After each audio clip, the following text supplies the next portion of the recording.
right. Let's see. Let's get it started. Okay, what we're going to talk about tonight at this PM Hustle is how to grow your business in 2016. I know you're going, hey Glendon, it's 2015. Well, if you want to go ahead and get ready for 2016, you got to start thinking about that now. That's what you got to do to prepare yourself, because it's going to be kind of wild as we go forward with the new year. Typically I start my business planning for the next year early, because if you're going to start your business planning in 2016, you're already behind. And it's kind of crazy what will happen to a person that waits that long to get their business planning going. It's kind of crazy. It really is. So just a few things, a few tips to help you. But before we get started, any ideal or course, well, not any ideal, but for insanely helpful information, click below the video, hit show more, and there's a ton of stuff that will help you out down there. Okay, now let's jump into it. How do you grow your business? Every business owner has this issue: how to stay in business, how to get more business, and how to manage the business you already have. Now, that gets to be a little challenging. Gets to be very, very challenging. So what I'm going to do, hold on, let me let a few people know that this thing is live.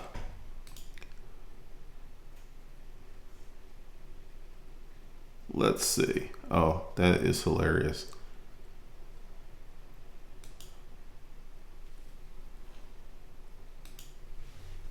Here we go.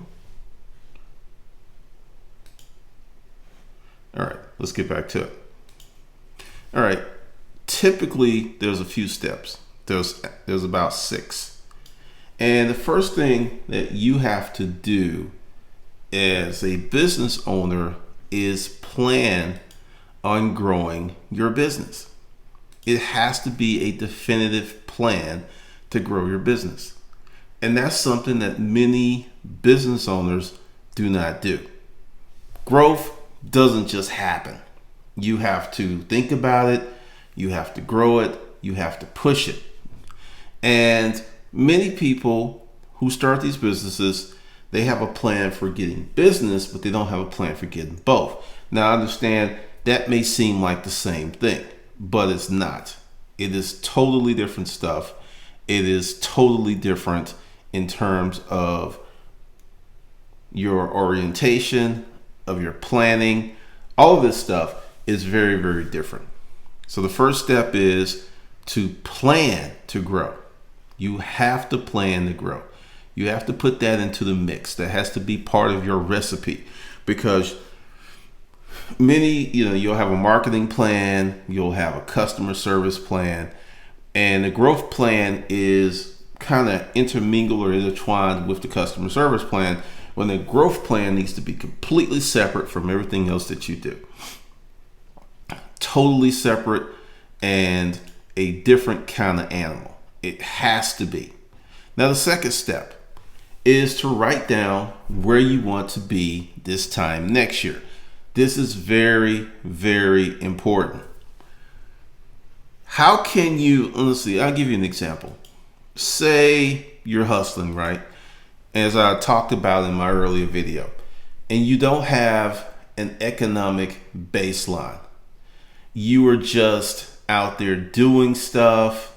You're out there hustling, and you haven't come up with a definitive cash flow plan. You just don't know where you are. So you could be doing really good because of 1, 2, maybe 3 things that you're doing. But because you're not measuring what you're doing, you're not tracking it, you don't know that these are the 3 things that make the most difference in your business. So what you have to do is measure that. You have to write it down. You have to have goals. You have to have plans, and you have to review yourself. The third step. Now, let's go back before we jump to the third step. Let's go with the second step again. Say your business is doing $500,000 gross revenue now. You want to do you want to do $1 million. Would you write down your goal as $1 million? No, you'll put down your goal as 1.5 million. That's what you have to do to create a better chance of hitting that 1 million. Because typically people tend to do the minimum. I'll just say it. They'll do the minimum, do the least. So if your mind is, I gotta make 1.5, and if you slack off, you still make $1 million gross revenue, and you grow your business. How cool is that? And that's one of the things that you have to do. That is one of the biggest things that you have to do in terms of growing your business. Now, the third thing, you got to execute like a motherfucker. I cannot tell you how many times you have someone, they have a good business idea, they have a good plan, and they don't execute like a motherfucker. Now, executing like a motherfucker is not just executing. You are going out there and you are hustling hard. You are trying to knock it out of the park. You're trying to kill it. Give you an example of hustling like a motherfucker, executing like a motherfucker. Say you're a salesperson and your average week you make 10 phone calls or 10 visits, or you cold call on 10 businesses.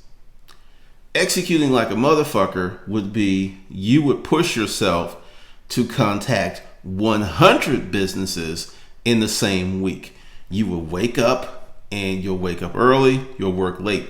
That's executing like a motherfucker. That is something that will make things happen.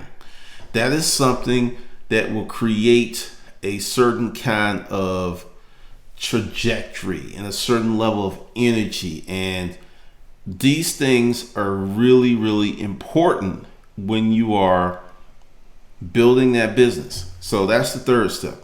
Execute like a motherfucker.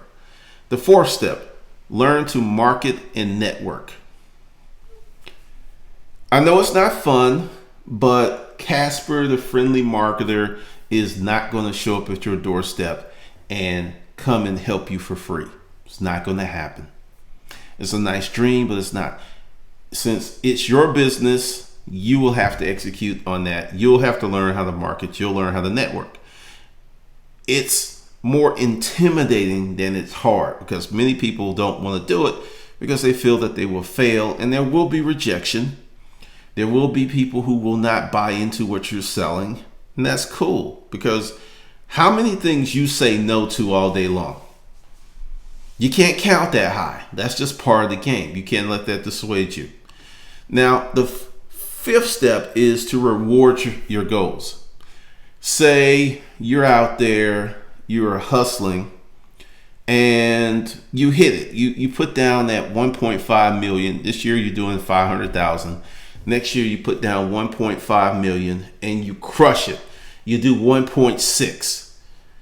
Have some kind of wonderful reward for yourself, and you write down that reward early, like tonight. That's a great time to do it. Now, if you don't actually make it, you don't get the reward. You have to be very honest with yourself. You just can't like, okay, I'm gonna put this down, or I'm kind of coming close, or no, you can't do that. You've got to be really, really honest with yourself, and also look at it objectively. Because one of the things that when you are out here hustling and you're building something, you have to look at the long term. So you go out there, you create the goal, and you crush it, reward yourself. Now, this is the sixth step to growing your business in 2016. Every week, not every month, but every week, you evaluate your business. And you look at the numbers. Now, from week to week, you may not have enough activity that you can make a good plan, but at least you know what's going on. You have this thing that's happening with your business. Now, you take your weekly numbers, then the next week you evaluate your business again. Then at the end of the month, you take all 4 weeks and you look and see if there's any peaks, valleys, highs, lows, whatever. And then you will find information that say you do better in the morning, say you do better in the afternoon. Just really depends on what you're doing. So that was it. It was just a little quick PM hustle because I know people are about to go to bed, and I throw it out there. And there's one question. Glendon, what are your thoughts on penny stock? I don't have any penny stock. I don't really have any thoughts. I mean, my mind is not on the stock market anymore. I used to be there. I'm in a different place. I'm about creating a business versus investing in a business. Now, that may change in the future, but right now, it's not even on my radar. So I've known people to do very well with penny stocks, but I've never done anything with them. I bought some playing around and they didn't do anything. So that's that. All right. So once again, if you like the content of this PM hustle, be sure to go below the video, read through those steps again, leave any comments, and I'll see you good folks in the next session.